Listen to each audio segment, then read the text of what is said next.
Hi, ഞാൻ Nithin. Welcome to on the spot. Roshan ആൻഡ്രൂസിന്റെ ഏറ്റവും ലേറ്റസ്റ്റ് ഫിലിമായിരുന്നു മുംബൈ പോലീസ്. ഓഡിയൻസും ക്രിറ്റിക്സും ഒരേപോലെ അപ്ലോഡ് ചെയ്തൊരു ഫിലിമായിരുന്നു. അതിലൂടെ റോഷൻ ആൻഡ്രൂസ് നമുക്കൊരു പുതുമുഖത്തെ സമ്മാനിച്ചിരിക്കുകയാണ്. വളരെ ഡയറിംഗ് ആയിട്ട് അൺകൺവെൻഷനൽ ആയിട്ട് ഒരു ക്യാരക്ടർ ചെയ്ത ഒരാളാണ് ഇന്ന് നമ്മളെ guest Nihal Pillai. Welcome Nihal, welcome to on the spot. അപ്പോൾ ആദ്യം തന്നെ ഞാൻ ഒട്ടും വൈകുന്നില്ല, നേരെ മുംബൈ പോലീസിന്റെ കാര്യങ്ങളിലേക്ക് പോകും. എങ്ങനെയായിരുന്നു ആ experience Mumbai police? Mumbai police വളരെ നല്ല എക്സ്പീരിയൻസ് ആയിരുന്നു. ഇപ്പം ഒരു മാസം കഴിഞ്ഞു, പടം സൂപ്പർ ഹിറ്റിലേക്ക് ഭയങ്കര നല്ല റിവ്യൂസും അതേപോലെ തിയേറ്ററിലും നന്നായിട്ട് ഓടിക്കൊണ്ടിരിക്കുകയാണ്. അതെ, ക്രിറ്റിക്സും ഓഡിയൻസും ഒരേപോലെ അപ്ലോഡ് ചെയ്ത ഒരു പടമാണ്. അപ്പോൾ ഇതിലെ ക്യാരക്ടർ റോഷൻ ആൻഡ്രൂസ് പറഞ്ഞപ്പോൾ തന്നെ I was very excited to do such a character. Challenging ആയിരിക്കും എന്നറിയായിരുന്നു. വളരെയധികം കോൺഫിഡൻസ് ഇല്ലായിരുന്നു, പക്ഷെ റോഷന്റെയും സഞ്ജയ് ബോബിയുടെയും കോൺഫിഡൻസ് കണ്ടപ്പോൾ നമുക്കും ഒരു ധൈര്യം വന്നു. അല്ല, എങ്ങനെ ഈ റോള് കിട്ടാൻ എന്ന് പറഞ്ഞാൽ ഇതിന് മുമ്പ് ഞാൻ സെവൻസിനോടും ചെയ്തിട്ടുണ്ടായിരുന്നു. അപ്പോൾ സെവൻസിൽ പെർഫോമൻസ് റോഷൻ സാറിന് ഇഷ്ടപ്പെട്ടിരുന്നു. പിന്നെ ഇതിപ്പം ചെയ്യാനിരുന്ന ഒരു ആക്ടർ, ഒരു സീനിയർ ആക്ടർ ആയിരുന്നു. പുള്ളി ബാക്ക് ഔട്ട്, ഡേറ്റ്സിന്റെ എന്തോ ഇഷ്യൂ കാരണം ബാക്ക് ഔട്ട് ഭയങ്കര അൺകൺവെൻഷനൽ ആയിട്ടുള്ള റോളാണ് ആയിരുന്നു. വളരെ അത് കാരണം എന്തെന്ന് പറഞ്ഞു കഴിഞ്ഞാൽ നമുക്ക് വേറെ റെഫറൻസ് ഇല്ല. ഇപ്പൊ ഒരു ചാന്തുപൊട്ട് സ്റ്റൈലും അല്ല, ഒരു ദോസ്താനെ അങ്ങനെ ഒരു ഇങ്ങനത്തെ ഒരു ക്യാരക്ടർ ഇതുവരെ ചിലപ്പോൾ ഉണ്ടായി കാണും. ഹോമോസെക്ഷൽ ക്യാരക്ടർ പ്ലേ ചെയ്യുമ്പോൾ നമുക്ക് റെഫറൻസ് ഇല്ല, ഇന്ത്യൻ സിനിമയിലൊന്നും ഇല്ലാന്ന് പറയല്ലേ. മെമി ഒരു കാരിക്കൾച്ചർ സ്റ്റൈല് ചിലപ്പോൾ കുറെ കാണുമായിരിക്കും, പക്ഷെ പ്രോപ്പർ ആയിട്ട് ഒരു ഹോമോസെക്ഷൽ ക്യാരക്ടർ ഇതുവരെ നമ്മൾ മെയിൻ സ്ട്രീം ഫിലിമിൽ അറ്റ്ലീസ്റ്റ് നമ്മൾ കണ്ടിട്ടുണ്ട്. അപ്പൊ നിഹാലിന് പ്രിപ്പറേഷൻ എന്തായിരുന്നു? റോൾ പ്രിപ്പറേഷൻ ഒരു 14-15 ഡേയ്സ് ഉണ്ടായിരുന്നു ഷൂട്ടിംഗ് തുടങ്ങുന്നതിന് മുമ്പ്. ഈ ക്യാരക്ടറിനെ അറേറ്റ് ചെയ്തപ്പോൾ തന്നെ റോഷൻ സർ പറഞ്ഞു നമുക്ക് ഒരു കാരിക്കൾച്ചർ ആക്കരുത്, ഇതൊരു സീരിയസ് ക്യാരക്ടറാണ്. മേ ബി ബൈ കൊച്ചിലേ തൊട്ട് ഈ ക്യാരക്ടർ ഒരു ഹോമോസെക്ഷൽ ആണ്. അപ്പോൾ ആ ഒരു ബോഡി ലാംഗ്വേജ് കൊണ്ടുവരാൻ നോക്കണം. അപ്പോൾ കുറച്ച് ഫോറിൻ ഫിലിംസ് കണ്ടു വെക്ക്, അല്ലെങ്കിൽ ഇപ്പം ഞാൻ ഇപ്പോൾ വെളിയിലാണ് പഠിച്ചത്, അപ്പോൾ നിങ്ങൾക്ക് ഫ്രണ്ട്സ് കാണുമല്ലോ ഇപ്പോൾ സ്റ്റേറ്റ്സിൽ അവിടെയൊക്കെ ആണെങ്കിലും. അപ്പോൾ ആ ഒരു ഐഡിയ എടുത്ത് അപ്പം അങ്ങനെ കുറേ ഫോറിൻ ഫിലിംസ് കണ്ടു, ഫോറിൻ സീരിയൽസ് ഉണ്ട്, അതിലൊക്കെ കുറേ ഗേ ക്യാരക്ടേഴ്സ് ഉണ്ട്. അപ്പോൾ അതിൽ കുറച്ച് നമ്മൾ ഒരു ഇന്ത്യനൈസ് ചെയ്തൊരു ചെയ്യാനാണ് നോക്കുന്നത്. ഇത് ചെയ്യുമ്പോൾ ഒരു പേടി ഉണ്ടായിരുന്നു, ആൾക്കാർ എങ്ങനെ അക്സെപ്റ്റ് ചെയ്യുന്നില്ല? തീർച്ചയായിട്ടും അത് ആക്ച്വലി നമുക്കിത് പെർഫോം ചെയ്യുന്നതിനെക്കാട്ടി കൂടുതൽ ആൾക്കാർ എങ്ങനെ ആക്സെപ്റ്റ് ചെയ്യുന്നതായിരുന്നു. പക്ഷേ റോഷൻ ആൻഡ്രൂസ് പോലത്തെ ഒരു ഡയറക്ടറും അതെ, എ ലീഗിലുള്ള അത് മാത്രമല്ല പുള്ളിക്ക് he knows clearly what he wants.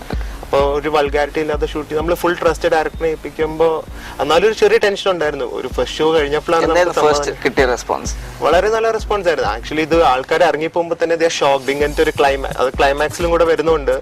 ഒരു ആൾക്കാർക്കൊക്കെ ഷോക്കായിരുന്നു. പക്ഷെ നമ്മൾ എക്സ്പെക്ട് ചെയ്ത് അറ്റ്ലീസ്റ്റ് ഇപ്പം ഇവിടുത്തെ ഓഡിയൻസ് ചിലപ്പോൾ ആക്സെപ്റ്റ് ചെയ്യില്ല, അല്ലെങ്കിൽ അവരിതെങ്ങനെ പ്രതികരിക്കും എന്നറിയില്ല എന്നുള്ള രീതിയിലായിരുന്നു. പക്ഷെ എല്ലാവരും ഇവന്റെ സാധാരണ ഫാമിലീസ് ആണെങ്കിലും ബാച്ചിലേഴ്സ് ആണെങ്കിലും എല്ലാവരും വളരെ നല്ലൊരു റെസ്പോൺസ് ആയിരുന്നു. നല്ല ചീത്ത റെസ്പോൺസ് ആരെങ്കിലും കിട്ടി? ഇല്ല, സത്യം പറഞ്ഞു കഴിഞ്ഞാൽ അങ്ങനെ കിട്ടുമെന്ന് ഞാൻ പ്രതീക്ഷിച്ചില്ല. അറ്റ്ലീസ്റ്റ് കളിയാക്കുമ്പോൾ അങ്ങനെ ഒന്നുമില്ല. കാരണം എനിക്ക് നമ്മുടെ ഓഡിയൻസിന്റെ ഗ്രോത്ത് തന്നെ ആയിരിക്കും അത്. കാരണം എല്ലാവർക്കും ഇതൊരു ആക്ടിങ് രീതിയിലാണ് ഇത് കണ്ടിരിക്കുന്നതും. പിന്നെ ചിലവരെന്നോട് ചോദിച്ചിട്ടുണ്ട് ശരിക്കും ഹോമോസെക്ഷൽ ആണോ അല്ലേ, അപ്പൊ തന്നെ എടുത്ത് കാണിക്കും വെഡിങ് റിംഗ് ആണ്, ഒരു വർഷമായി കല്യാണം കഴിച്ചു. ഓക്കെ, ശരിക്കും അങ്ങനത്തെ ആൾക്കാരെ പരിചയമുണ്ടോ? എനിക്ക് കുറച്ച് അധികം ആൾക്കാരെ പരിചയമുണ്ട്. What is your take on it? എന്താണ് ഒരു പേഴ്സണൽ ഒപ്പീനിയൻ? എനിക്ക് personal opinion wish their life. പക്ഷെ എനിക്ക് അങ്ങനത്തെ കുറെ ഫ്രണ്ട്സ് ഉണ്ടായിരുന്നു. കാരണം പറഞ്ഞ പോലെ ബാംഗ്ലൂരിൽ പഠിച്ചിട്ടുണ്ട്, സ്റ്റേറ്റ്സിൽ പഠിച്ചിട്ടുണ്ട്. അപ്പോൾ you used to such people? I am used to such people. എനിക്കിതൊരു പുതുമയല്ലായിരുന്നു സത്യം പറഞ്ഞാൽ. അപ്പോൾ ക്യാരക്ടറിൽ പ്ലേ ചെയ്യാൻ വലിയൊരു ബുദ്ധിമുട്ടുണ്ടായിരുന്നു. കാരണം നമ്മള് അത് ഇംബൈബ് ചെയ്യാനൊരു പ്രശ്നം ഉണ്ടായിരുന്നു. ഇല്ല, അങ്ങനെ പ്രശ്നമില്ല. പക്ഷെ നമുക്ക് അറിയായിരുന്നു ഈ ക്യാരക്ടേഴ്സ് ഇങ്ങനത്തെ ആൾക്കാരെ എങ്ങനെ ഒരു സിറ്റുവേഷന് റിയാക്ട് ചെയ്യും. കാരണം അവർ കുറച്ചും കൂടെ ഓവർ എക്സ്പ്രസീവ് ആയിരിക്കും, അവരവരുടെ ഫെമിനിൻ സൈഡ് കുറച്ചും കൂടെ ടച്ച് ആയിരിക്കും. അപ്പൊ നമുക്ക് അത് അങ്ങനത്തെ ഒരു ഐഡിയ ഉണ്ടായിരുന്നു. പക്ഷെ എന്നാലും ഇത് ചെയ്തെടുക്കാൻ കുറച്ച് പാടായിരുന്നു. റോഷൻ ആൻഡ്രൂസ് സാർ എന്ന് പറഞ്ഞാൽ ഭയങ്കര ക്ലിയർ കട്ടായിട്ട് ഉദ്ദേശിക്കുന്ന ഡയറക്ടർ, ഇങ്ങനെ റോള് വേണമെന്ന്. പക്ഷെ പുള്ളി എന്തെങ്കിലും ഇൻപുട്സ് ഇട്ടോ അല്ല സ്വന്തമായിട്ട് ക്രിയേറ്റ് ചെയ്ത പുള്ളി നമുക്ക് കുറെ ഫ്രീഡം തന്നിരുന്നു. ഞാൻ ചെയ്തു നോക്ക്, കറക്റ്റ് ആയില്ലെങ്കിൽ ഞാൻ പറയാം. പിന്നെ അത് മാത്രമല്ല റോഷൻ ആൻഡ്രൂസ് നല്ലൊരു ആക്ടറും കൂടെയാണ്. പുള്ളി ആക്ട് ചെയ്ത് കാണിക്കും. അപ്പൊ ആ രീതിയിൽ എക്സാക്ട് ആയിട്ട് നമ്മളോട് കോപ്പി ചെയ്യണം എന്നും പറയില്ല. പക്ഷെ ഹിൽ ടെൽ നിങ്ങൾക്ക് കംഫർട്ടബിൾ ആയിട്ട് ഈ ഒരു സാധനമാണ് നമുക്ക് വേണ്ടത്, അത് you do it in your way, അങ്ങനെയും പറയും. അത് മാത്രമല്ല അതിപ്പോ ഡബിങ്ങും ഞാൻ തന്നെയാണ് ചെയ്തിരിക്കുന്നത്. അപ്പോ അതിന് ആ ഒരു കോൺഫിഡൻസ് ചിലപ്പോ ക്യാരക്ടർ തന്നെ ചെയ്തുകൊണ്ടായിരിക്കും ആ ഒരു കോൺഫിഡൻസ് റോഷൻ സാറിന് ഉണ്ടായിരുന്നു. അപ്പൊ എല്ലാം കൂടെ ചെയ്തു വന്നപ്പോ ഭയങ്കര കോൺഫിഡൻസ് ആയിട്ട് സൂപ്പറായിട്ട് ചെയ്തു, വിശ്വസിക്കുന്നു. എല്ലാവരും നല്ല അഭിപ്രായം തന്നെയാണ് പറയുന്നത്. എന്തായാലും പൃഥ്വിരാജ്, റഹ്മാൻ, ജയസൂര്യ വലിയൊരു സ്റ്റാർ ലൈനപ്പ് ഉണ്ട് ആ പടത്തിൽ. അവരുടെ കൂടെ വർക്ക് ചെയ്യുന്ന ഒരു കെമിസ്ട്രി, ഒരു എക്സ്പീരിയൻസ് എന്തായിരുന്നു? എനിക്ക് കോംബോ സീൻസ് പൃഥ്വിരാജായിട്ടായിരുന്നു. പൃഥ്വിരാജും പിന്നെ ജയസൂര്യായിട്ട് ഒരു സീനും കാണേ ഉള്ളായിരുന്നു. അപ്പൊ രാജു ഇത്രയും ഒരു സീനിയർ ആക്ടറാണ്. അപ്പൊ ഇങ്ങനത്തെ ഒരു സംഭവം ചെയ്യുമ്പോൾ നമുക്കൊരു ടെൻഷൻ വരും. പക്ഷെ വളരെയധികം സപ്പോർട്ടീവ് ആയിരുന്നു.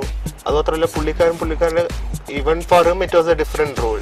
ഐ മീൻ ഇങ്ങനത്തെ ഒരു ക്ലൈമാക്സിൽ പോകുമ്പോൾ അപ്പൊ ഞാൻ നന്നായാലേ ആ സീനും നന്നാവുള്ളൂ, രാജുവിനും നന്നാവുള്ളൂ. അപ്പൊ ഒരുപാട് രീതിയിൽ നമുക്കും ഇൻപുട്സ് തന്നു, എങ്ങനെ നന്നാക്കും എന്ന് പറഞ്ഞു, ഒരുപാട് പേഷ്യൻസ് കാണിച്ചു.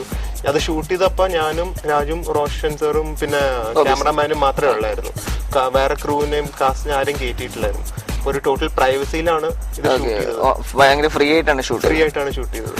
ഓക്കെ, അപ്പൊ മുംബൈ പോലീസ് എങ്ങനെ ഫാമിലി എങ്ങനെ റിയാക്ട് ചെയ്തിരുന്നത്? ഫാമിലിക്ക് അറിയായിരുന്നു ഇത് റോള് ചെയ്യുമ്പോൾ? തീർച്ചയായിട്ടും എന്റെ വൈഫിന് അറിയായിരുന്നു. കാരണം അപ്പോ അവരെല്ലാരും ആക്ച്വലി ഇത്രയും പ്രതീക്ഷയില്ല ഇങ്ങനെ ചെയ്യാൻ പറ്റും, കാരണം അങ്ങനത്തെ ഒരാളെ ഇവര് കണ്ടിട്ടില്ല. ഞാൻ പൊതുവെ അധികം സംസാരിക്കാൻ അങ്ങനെ ഒരു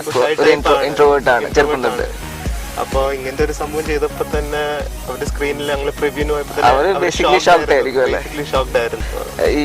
ഈ പടം കഴിഞ്ഞിട്ട് ഇത് കഴിഞ്ഞിട്ട് ഓഫേഴ്സ് വല്ലതും വന്നിട്ടുണ്ടായിരുന്നു. പക്ഷെ ഞാൻ എന്തെങ്കിലും ഡിഫറെന്റ് ആയിട്ട് ഇനിയിപ്പോ ഈ ഒരു ഇമേജ് ചെയ്യുന്നുണ്ട്.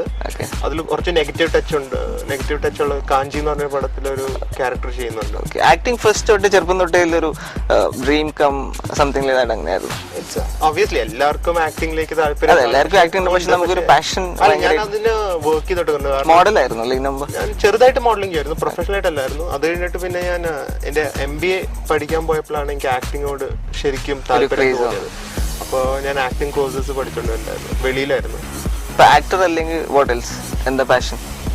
വേറെ എന്താ ഭയങ്കര ആഗ്രഹിച്ച മനസ്സോടെ ചെയ്യുന്ന ഒരു കാര്യം? വേറെ മേബി ഐ ലൈക്ക് കുക്കിംഗ്. പക്ഷെ അധികം കുക്ക് ചെയ്യാറൊന്നും ഇല്ല. എനിക്ക് ആക്ടിങ്ങിലോട്ട് തന്നെയാണ് ഇപ്പൊ താല്പര്യം. ജനറലി ബാക്കിയുള്ള ഹോബീസ് ഉള്ള ട്രാവലിംഗ്, ഫിറ്റ്നസ് അതൊക്കെ ഉണ്ട്. പക്ഷെ ഓൺലി ആക്ടിങ്. ഒരു ഭയങ്കര ട്രാവൽ ഫ്രീക്ക് ആണോ? അത്യാവശ്യം ട്രാവൽ ചെയ്യുന്ന ആളാണ്. ഓക്കെ, ഫാമിലിനെ പറ്റി ചോദിക്കാം. ഇപ്പൊ വൈഫ് ഒരു ആക്ട്രസ് ആണ്. വൈഫിന്റെ എന്തെങ്കിലും ഇൻപുട്സ് ഉണ്ടായിരുന്നു ഈ റോൾ ചെയ്യുന്നതിന് മുമ്പ്? വൈഫിന് ഇല്ല, ഞാൻ അങ്ങനെ ഇൻപുട്സ് ഞാൻ പറഞ്ഞായിരുന്നു ഇങ്ങനത്തെ ഒരു ക്യാരക്ടർ ചെയ്യുന്നതെന്ന്. അപ്പോ പുള്ളിക്കാരിക്ക് ആർക്കും ഇൻപുട്സ് തരാനാണെങ്കിൽ ആർക്കും അങ്ങനെ ഒരു ക്ലിയർ അങ്ങനത്തെ ഒരു എക്സ്പ്രഷൻ ആയിരുന്നു. കാരണം ഇപ്പം എന്താണെന്ന് എങ്ങനെയാ വേണ്ടെന്നൊന്നും അറിയില്ലല്ലോ. ഇത് ശരിക്കും പറഞ്ഞു കഴിഞ്ഞാൽ ഒരു കറക്റ്റ് ആയിട്ട് ഒരു വിഷൻ റോഷൻ സാറിന്റെ മനസ്സിൽ മാത്രമേ ഉള്ളായിരുന്നു. അപ്പൊ ബാക്കിയുള്ളവർക്ക് അങ്ങനെ ഇൻപുട്സ് ആയിട്ട് തരാൻ പറ്റും, പിന്നെ നന്നായി ചെയ്യാൻ പറയും. അത്രയും ജനറൽ. വൈഫ് എന്ന് പറഞ്ഞാൽ പൂർണിമ ഇന്ദ്രജിത്തിന്റെ സിസ്റ്റർ ആണ് അല്ലേ? അപ്പൊ ഇന്ദ്രജിത്തിന്റെ അളിയനാണ് ഒഫീഷ്യലി. അപ്പൊ പുള്ളിയായിട്ട് എങ്ങനെയാ ഒരു ഒബ്വിയസ്ലി ഫാമിലി നമുക്ക് ഗെറ്റ് ടുഗദേഴ്സ് ഉണ്ട്. പുള്ളി എന്താ പറഞ്ഞ റോള്? പുള്ളി ഇനി അടുത്തിടയ്ക്കാണ് കണ്ടത്, എനിക്ക് ലാസ്റ്റ് വീക്കും അതുവരെ കണ്ടിട്ടില്ല, സസ്പെൻസ് ആയിരുന്നു. അല്ല, ക്യാരക്ടർ അറിയായിരുന്നു ഒബ്വിയസ്ലി, പക്ഷെ കാണാൻ പറ്റിയില്ല, ഷൂട്ടിങ്ങിലായിരുന്നു. പക്ഷെ ഇപ്പൊ കണ്ടു കഴിഞ്ഞപ്പോ പുള്ളിക്കാരന്റെ ഷോക്കായി. ഇപ്പൊ എന്റെ കളിയാക്കൽ തന്നെയാണ് പരിപാടി. ഓക്കെ, ഒരു ഡ്രീം ക്യാരക്ടർ എന്താണ്? എപ്പോഴും ഒരു നമുക്ക് എല്ലാവർക്കും ആക്ടർ ആയി കഴിഞ്ഞാൽ ഫസ്റ്റ് മനസ്സിൽ ഇങ്ങനെ ഒരു ക്യാരക്ടർ ചെയ്യണം, അല്ലെങ്കിൽ ഇന്ന ആളെ കൂടെ വർക്ക് ചെയ്യണം, അങ്ങനത്തെ എന്തെങ്കിലും ഉണ്ടോ? ഇല്ല, എനിക്ക് അങ്ങനത്തെ ശരിക്കും പറഞ്ഞാൽ അങ്ങനത്തെ ഒന്നുമില്ല. ഇപ്പൊ ഡ്രീം ക്യാരക്ടർ എന്ന് പറയാൻ പറ്റില്ല. ഇപ്പൊ നന്നായി ഓഡിയൻസ് അപ്രീഷിയേറ്റ് ചെയ്യുന്നതും നമ്മൾക്കൊരു ചലഞ്ചിങ് ആയിട്ട് തോന്നുന്നത് തന്നെയായിരിക്കും ഡ്രീം ക്യാരക്ടർ. ഇപ്പൊ ഒരിക്കലും ഒരു ഗേ ചെയ്യണം എനിക്കൊരു ഡ്രീം ക്യാരക്ടർ ആയിട്ട് എനിക്ക് തോന്നിയിട്ടില്ല. പക്ഷെ ഇനി എനിക്ക് തോന്നില്ല ഇതിനെ കാട്ടി ഒരു പെർഫോമൻസ് ഓറിയന്റഡ് ക്യാരക്ടർ എന്റെ കരിയർ ഒരു ലൈഫ് ടൈം റോൾ തന്നെയായിരുന്നു. തീർച്ചയായിട്ടും ഒരു ലൈഫ് ടൈം റോൾ തന്നെയായിരുന്നു. അറ്റ്ലീസ്റ്റ് ഒരു ഡിഫറെന്റ്. ഇനിയിപ്പോ ഇങ്ങനത്തെ ഉണ്ടാവുമെന്നോ, ഇനിയിപ്പോ ഒരു ഫുൾ ലെങ്ത് ചെയ്താലും അല്ലെങ്കിൽ ഹീറോ ആയിട്ട് ചെയ്താലും ചിലപ്പോൾ ഇത്രയും ചലഞ്ചിങ് ആയിട്ട് കിട്ടത്തില്ല ഒരു ക്യാരക്ടർ. അപ്പൊ ഇത് ചിലപ്പോൾ ഒരു ഡ്രീം ക്യാരക്ടർ തന്നെയായിരുന്നു. ഓക്കെ, ഇത് ഇനി വരുന്ന ക്യാരക്ടർ നെഗറ്റീവ് ഷെയ്ഡ്സിൽ അല്ല, പക്ഷെ ഒരു നെഗറ്റീവ് ടച്ച് ഈ ഒരു ഇമേജിൽ നിന്ന് ബ്രേക്ക് ചെയ്യാൻ വേണ്ടിയും പ്ലസ് കുറച്ചും കൂടെ ഒരു പെർഫോമൻസ് ഓറിയന്റഡ് ക്യാരക്ടറും കൂടെ ആയതുകൊണ്ട് ഇപ്പൊ കാഞ്ചി എന്ന് പറഞ്ഞൊരു പടം ചെയ്യാൻ പോകുന്നത്. ഓക്കെ, ബാക്കി ഇപ്പൊ ലാംഗ്വേജസിലൊക്കെ ഈ ക്യാരക്ടർ കണ്ടിട്ട് ആരെങ്കിലും വിളിച്ചാൽ എന്തായിരിക്കും റെസ്പോൺസ്? ഈ ഒരു ചിലപ്പോ റീമേക്ക് ചെയ്യുന്നുണ്ട് ഇനിയിപ്പം ഹിന്ദിയിലും തമിഴിലൊക്കെ. ഹിന്ദിയിലേക്ക് വിളിച്ചാൽ എന്തായിരിക്കും? വിളിച്ചാൽ തീർച്ചയായിട്ടും ചെയ്യും. നമുക്ക് ഇനിയിപ്പോ ചെയ്യാൻ ചിലപ്പോ ഇത്രയും അധികം ബുദ്ധിമുട്ടേണ്ടി വരില്ല.